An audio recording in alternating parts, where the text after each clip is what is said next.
Assalamualaikum warahmatullahi wabarakatuh. Nama saya Dura Kaisah binti Badruddin. Saya Muhammad Abdul Hafiz bin Muhammad Najib. Saya Muhammad Ryan Alfidaus bin Afal dari Sekolah Kebangsaan Pintas Puding. Aplikasi yang telah kami bangunkan ialah e-Digital Science berkenaan haiwan. Aplikasi ini dibangunkan dengan model reka bentuk ADDIE. ADDIE adalah reka bentuk yang terdiri daripada analisis, reka bentuk, pembangunan, pelaksanaan dan penilaian. Dalam fasa analisis, aplikasi ini memfokuskan terhadap murid tahun 2. Ia bagi membantu minat murid untuk belajar dan menjawab soalan pentaksiran. Dalam fasa reka bentuk, objektif kami memfokuskan minat murid terhadap haiwan. Kami juga ingin memberikan fokus murid kepada pembelajaran terhadap haiwan melalui aplikasi e-Digital Science berkenaan haiwan. Dalam fasa pembangunan, terdapat 3 elemen media yang digunapakai. Yang pertama, aplikasi Adobe Animate digunakan untuk membangun aplikasi. Yang kedua, aplikasi Canva digunakan untuk mereka grafik.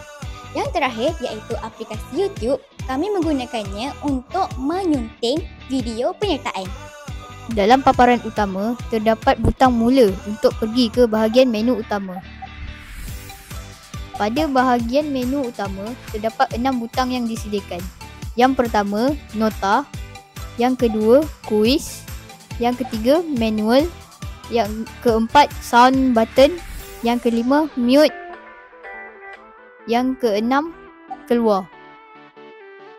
Pada bahagian nota, terdapat nota berkaitan pembiakan haiwan, cara pembiakan haiwan, bertelur sedikit, bertelur banyak, telur yang banyak, telur yang sedikit, beranak sedikit, beranak banyak, lahirkan anak yang banyak, lahirkan anak yang sedikit, kita hidup haiwan. Kemudian tekan butang home untuk pergi ke menu utama. Setelah klik butang quiz, kita akan pergi ke bahagian login. Pada bahagian ini, nombor dan nama perlu diisi. Sebagai contoh,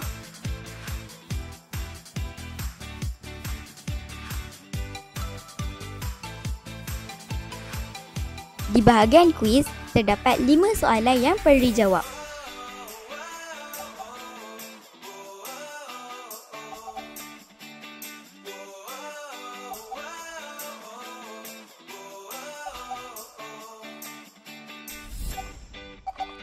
Pada bahagian akhir, total markah kuis akan dipaparkan berserta nombor dan nama.